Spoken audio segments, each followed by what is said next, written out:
Well, all right! Welcome back to As It Should Be. Paul Bertolino here in the world-famous As It Should Be studios, along with Crystal Durant. Hi. As well as Stephanie Marie. The lot! Yes, here we are. And today we're doing an album review. Yes, we're doing an album review, and Crystal has chosen Erykah Badu's Worldwide Underground. Yeah!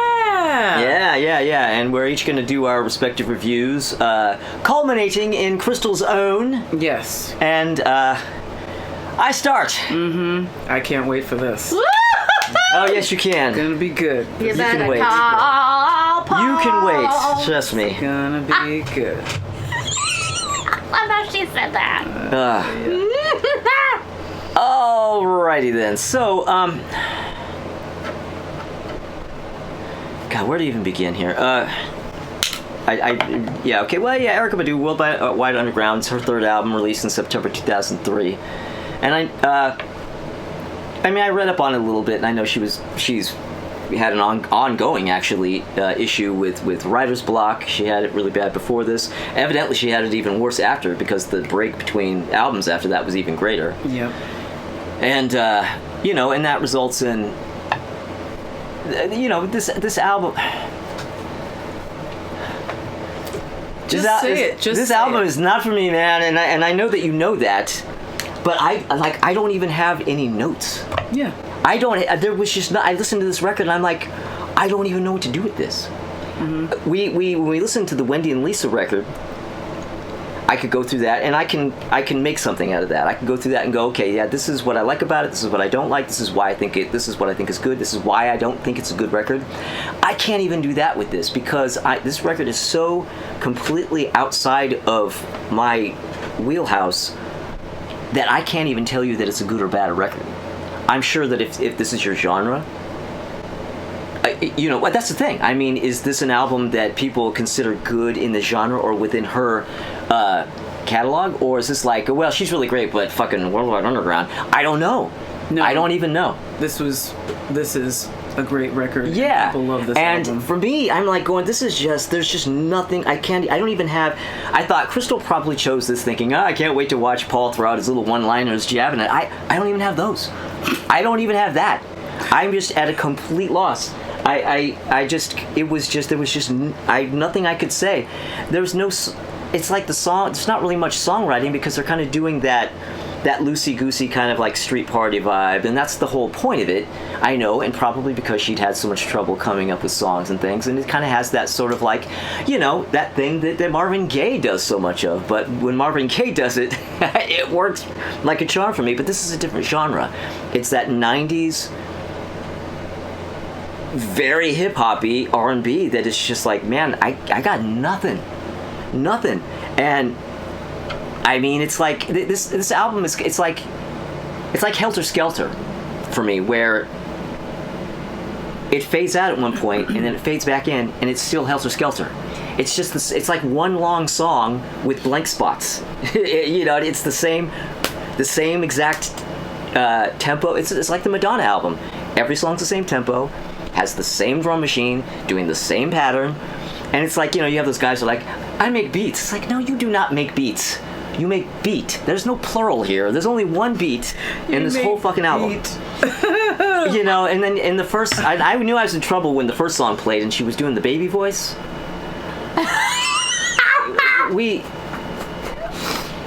You want to talk about homie not playing that? I cannot. I'm not. But anyway, I didn't want to sit. That's the thing. I don't want to sit here and rag on the album, and I can't even rag on the album because I can't even honestly say that it's a bad record. To me, like anybody who's watching this video, there are probably plenty of people who've clicked on this who don't watch our videos because they're like, oh, Erykah Badu, oh, I love that album, fuck yeah, they're gonna review it, I'm gonna click on it. You don't know anything about us or about me or my taste or what the fuck. You're like, what's this fucking rock dude? Fucking, what does he know? He's just some rock dude. And you have idea about Paul. I guarantee you there's something that I absolutely love that I think is the greatest thing that to you you're like, what the fuck? You know what I mean? And now I don't love this album, but here's a good example. Take the first, if you love this album, this is your genre, you think, fuck, this is so great, and you love all kinds of stuff from this era and this, grab that first Sonic Youth album and listen to it. What do you got? Boom. That's it. There you go. Thank you. That's what we're looking at here. All right, so I have to cut in here really quick because I'm sure people watching this are going, why are you being so defensive? Yeah. Well, the reason is because a while back we did a review of Madonna's Bedtime Stories album, which was also Crystal's choice, and I gave that a really, well, I didn't give it an entirely negative review. I didn't give it a particularly positive review. I gave it what I consider a fair review, but I had a lot of negative things to say about it because I didn't really like the record, and that album is also not my thing. But people came into the comments on that video and said all the things that I'm talking about in this video. Like, oh, what is that guy? Oh, just a stupid rock guy. What does he know? And all that kind of stuff. So basically, in this video, I'm trying to, in a way, I'm sort of answering to those people, but I'm also, more importantly, trying to head it off at the pass for this video. And I know that's only going to be so effective. People are still going to come in. It's going to go the way it's going to go. Whatever. What can you do? So that's where we're at. Okay. And I did not choose this waiting for your zingers or anything like that. Because one of the reasons why I chose this is that I get a lot of people who message me outside of YouTube because they found me on social media about videos, about this show and album choices and this, that, and the other. And so I've, a lot of people, it's your first time. You don't know that I'm primarily a rock music fan. Like, yes, I like R&B. Yes, I like hip hop. I love everything except for jam bands. No Dead for you, huh? No Dead for me. And I've talked about that ad infinitum. But you should see her dolphin dance. I'm primarily a rock person. That's my steez. That's what I like singing. That's what I like doing. That's what I grew up with because of where and when I was. Now, of course, I listen to a lot of jazz and I listen to a lot of other stuff because of my parents' influence. I have famous jazz musicians in my family, all that shit. But a lot of black folks have written to me and they're like, Wendy and Lisa, yeah, but, it's like Crowded House? Da-da-da-da-da. Like, what?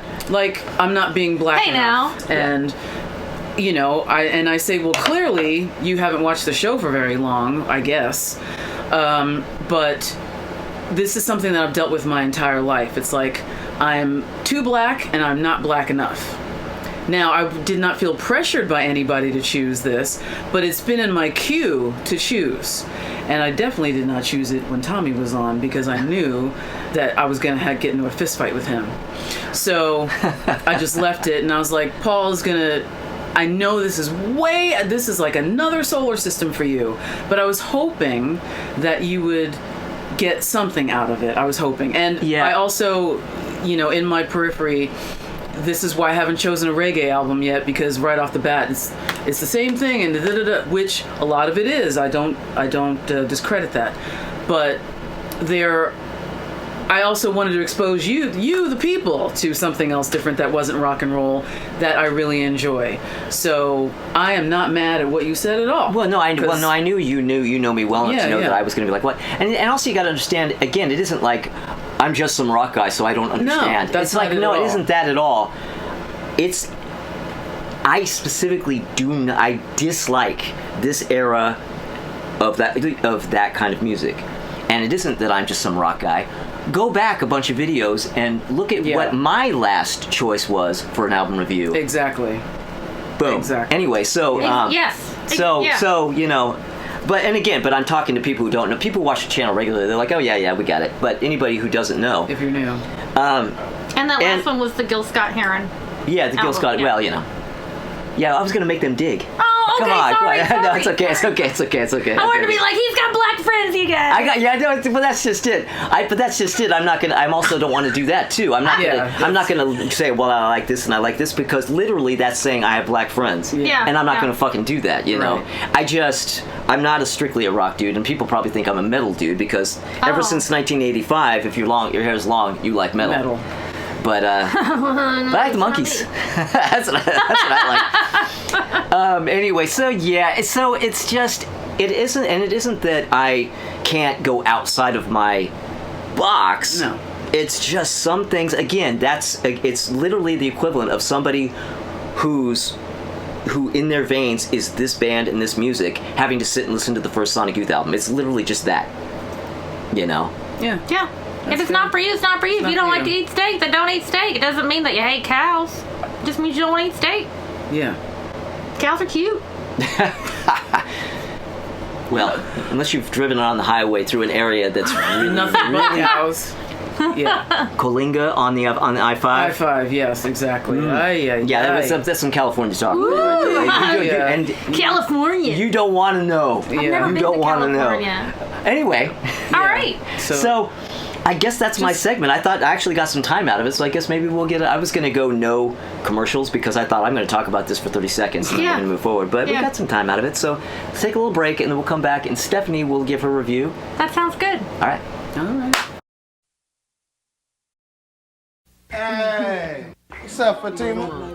Hey, what about some tunes, DJ? Is this me? Can I get with this? You playing something dope, dog. You know about that?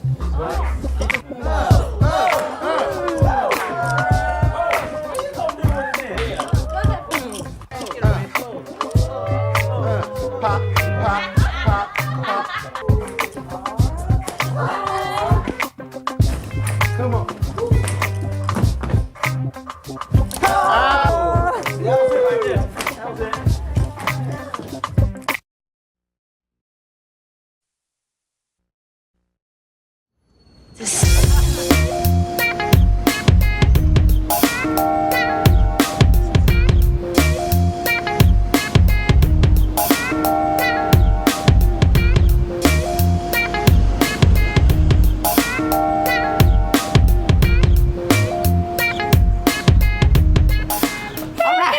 We're back. And, well, Don't be ignorant. now it's Stephanie's turn to review Don't the be album. ignorant, Blanket. Don't be ignorant. Don't be ignorant. God, I love that episode. Play.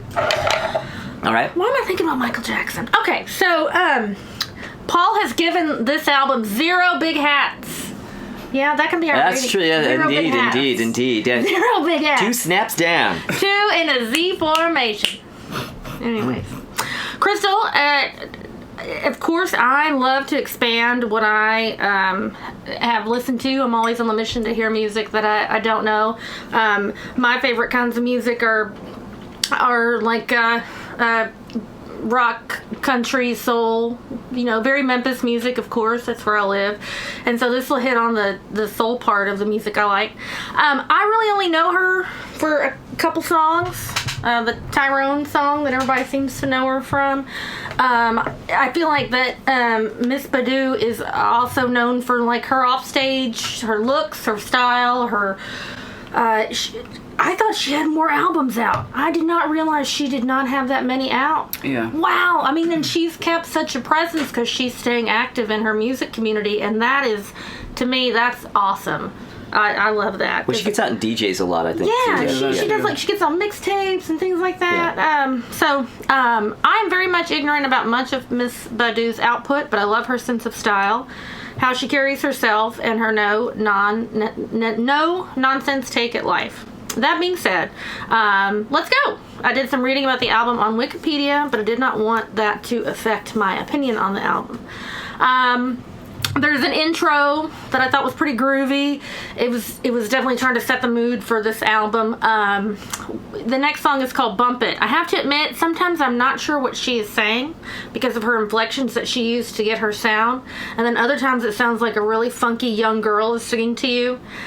She throws her voice around not to only use it to get her point across, but also she does a lot of this where she sings to complement the instrumentation.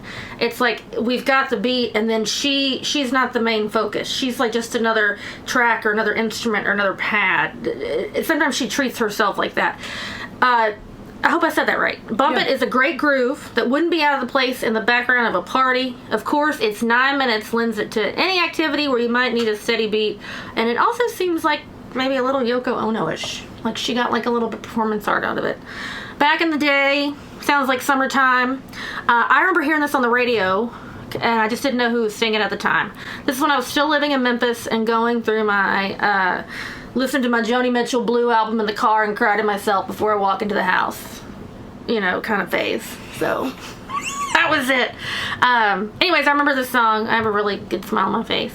I Want You. I have to admit the sample that led into the song wasn't my favorite, but I wasn't about to give up that easily. The song is also 11 minutes long. I'm starting to get to the point in the album where it feels like the grooves are more important than the words, but I still looked up the lyrics while I listened. Yeah, girl, I hope you get laid soon. I let this song play while I got some things done, and it had me kind of bopping around the room. And then it went into something else with this weird fuzzy guitar jam and Atari noises. And then I just was like, all right, I'm good on that. I was done 3 minutes ago. Woo, again, another jam that felt like more of a jam than a real song. I realized the refrain is the focus of the song, but the groove was it's like this album is like an album of grooves. There's some great grooves. Yeah, right? Yeah. Well, again, that's the street party thing. You know? Yeah, like I wanted to put this on. I'll get to that. Danger, I remember this being released as a single. A lot of it feels super jammy, or parts go on longer than I think they should. But she really has a very acrobatic voice. She does throw her voice around like an instrument in ways that I wish I could. Think Twice, I wanted that to go into something else, but it didn't. And Love of My Life, that was fun. That was probably my favorite one, because it had Queen Latifah come on and a couple other people. Angie Stone, I think, was on it, and then another DJ or MC I didn't recognize. Bahamadia. Yes. She's from Philadelphia. Okay, I did not recognize her, but yeah, and that song made me think of those hip-hop songs from, that, like we've talked about, the late 80s, where you get all your friends on and you come in, and it's different than those hip-hop songs now, where it's like, Ghostface Grocery Bag Guy featuring, Star Baby Killa featuring, and it's like, it's not like that, it's like KILAH. Yeah, and you've got like some guys with like a corny but menacing name, and they're all featured, and their featured is like 32 bars, and that's it. But then you have like 8 of them on there. That's not, these women are just going for it. They're complimenting each other. Queen Latifah sounds fucking great. I really enjoyed hearing her. I've always been a fan of hers. And then World Keeps Turning. We had an outro to the album, and then I thought it was over, but YouTube told me that it wasn't, and there was another few minutes of stuff. In closing, she wouldn't have to add anything to the album as vocals, and it would be a great party album. Her vocals, though, are more like another instrument on this. And that's exactly what it feels like, a summertime block party, put the speakers in the window and let it play kind of thing. That's when, if I were to pick this album for a neo, is it the best neo soul album ever made? I have no idea. Like you, neo soul is not a genre I am very familiar with. I prefer 60s and 70s kind of soul music, but that doesn't mean I don't like it. It's just not something I'll ever go back to. I'm glad I listened to it. It seems like a great album that people could go to learn from. Take samples from. Some of those beats were really great. I mean, I got on with the iPad and did like a little Simon game thing. I'm not that really good at it, and I think I'm Dr. Dre, but it's that's it. Anyways, I thought the album was good. If I were to give it on a scale from 1 to 10, I'd probably give it a 7. Yeah. Okay. Yeah. All right. Thank Well, there you go. You're Thanks. welcome. You're All right. very welcome. And now it's Crystal's time. Yeah. Well, we're gonna take just a short little break. My turn. We're gonna play some cool Hurt commercials, and then we're gonna come back and Crystal is going to give you her review. I'll do the Yeah, you want to talk running man. about some street party vibes? All right. Yeah.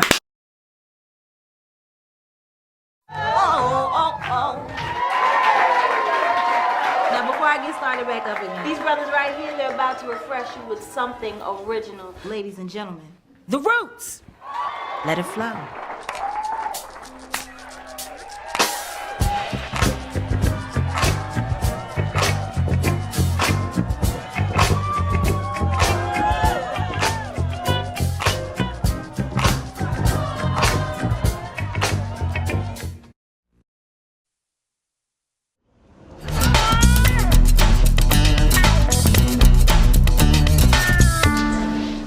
All right, we are back. We're back. And now is the moment you waited for. Me. Crystal is going to talk about this album. Yes. Somebody who really knows and loves this album. I do. Like you do, and she is going to talk to you. I know it and I love it. I love it and I know it. It is one of my all-time favorite albums from this time period, 2003. Erykah Badu is she's a prime example of a one-of-a-kind artist who does not give a fuck about what you think or how you feel about what she does. And I love that. I love that. She's very authentic. And everybody fell in love with her first album. It was Baduism. It was great. And people like Prince, when he did Purple Rain, everybody wanted Purple Rain Part 2. And everybody wanted Baduism Part 2. And she did not do that. And she has evolved to the point where her later records, I don't really like them so much because I want it to be more like this. But that's just me. I mean, she's very innovative and, you know, like Stephanie was talking about her look and the album cover art and all this stuff. And a lot of people are like, what is this bitch on? I don't know. It's too crazy for me, which is fine. You don't have to like that. I don't think her album covers are anything too crazy. In fact, they're kind of cool. Yeah. I don't think they're terrible, but again, like stereotyping. She's a beautiful woman, too. Yeah. Really, very, very beautiful. Striking. Yeah, she's got great eyes. Anyway, so it's Stephanie is correct and Paul is correct. This album is a vibe. This album is a total stone cold vibe. Despite the fact that there are songs that have really distinct, very popular samples in them that are easily recognizable if you are familiar with any, you know, decent hip hop from the 70s and 80s and early 90s. But it is put it on, you know, do the dishes, walk around, clean, have sex, whatever it is you're doing, have it on in the background. And I like that because you can zero in on what you want to zero in on or just like lay back and not pay attention to the lyrics or care about it. Well, now, do you ever approach this as a deep listen album? I don't think this is a deep listen. I mean, it can't be approached that way, you don't think? I'm sure some people could think I'm just about wondering, it that way, yeah, but I don't think of it I'm that not making way. a point or anything. I'm just Yeah. No, I have that's to a be good really question. high. Oh, Yeah, I don't think it's that deep. I think her latter music is more of a deep dive stuff because it's not as commercial. Some of it might not be as welcoming or as open. And you really have to be like, what is she doing here? And really listen. So there's the intro that is just like, you know, comes in super soft. It's very slow. Stephanie noted the times of a lot of these songs. They are long. But again, long vibe. It's done for a reason, I feel. Bump It, the second song, I think it's the genius of this song is that she is singing about playing loud music. Because when you're playing, you're bumping shit. That song is bumping. But here's this laid back, chill song about the reverse activity. And I think that that's very clever. Right? I love that. Back in the day, I thought it was going to go more into an older song. And back in the day when things were cool. And it takes off from that and goes in not another direction, a similar direction, but again, laid back, very chill. There are distinct samples in this that I really enjoy. And the lyrics are a little more upfront for me in this one than other ones. I Want You, again, the vibe, right? And my head just always goes right to Marvin Gaye. Because right. of course he does his vibe things and he has I Want You, which is a total vibe. Yeah. and I think of the Beatles. Right. Yeah. And, you know, it has, it's Another just... vibe. I feel like on some level I could be talking about a Grateful Dead album. In some ways that you know, is true. because it's like, here's another song, it's another jam, it's another this, it's another that. It is all very similar, but yet, you know, different enough that it's not just one long fucking thing. Because I'm not a huge fan of that. Like, that's why I've never gotten into techno music. That's why I'm not into EDM. Because I want verse, chorus, verse. I want lyrics. I want, like, I'm not rolling on E. I don't do drugs. Like, I'm not going to be jumping around to shit all night. Yeah. So that's my thing. The Grind with Dead Prez, featuring Dead Prez. It's a really nice sort of back and forth thing with the two of them. The subject matter is, you know, like sort of typical of a lot of black music, hip hop music. It's talking about a love affair sort of thing, but there's like drugs involved and what this guy is doing, and it tells a story, if you will. It tells a story. Now, Danger, that song, now that is a stone cold banger. That is a big banger. The horns in there. God damn it, I love this song. It's so good. So good. You're in danger. Again, her voice. Yeah. All over the place. It really is. It's another instrument, and that is a prime example of this. That's my second favorite song off this album. Think Twice. I think it's very clever because the chorus, whoop whoop da whoop da whoop whoop doo da da boop boop boop boop. It's bebopping and scatting all over the place. Seinfeld people know what I'm talking about. Yeah, man. I dig that. I can't remember who she's doing it with right now. It's out of my head, but it's like a little lilting sort of thing. It's good. It's got a good beat. You can rock to it, yeah.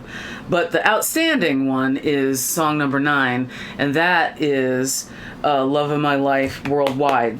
Now, that has Queen Latifah, who is, I mean, she's one of the best. LTFH in the house. Oh my God, she comes in strong.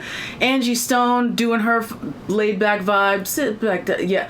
Funk you right on up. We're gonna funk you right on up. The way they harmonize, and if you know where "Funk You Right On Up" comes from, then you know IKY, what the kids say. And I love that Bahamadia is on this. She is a Philadelphia legend. Man, back in the day, in the 90s, and I think I've talked about it before, there was a music series called Black Lily that Amir from The Roots, but it was primarily all women. Think of a black hip-hop version of Lilith Fair. Oh, that's okay? cool.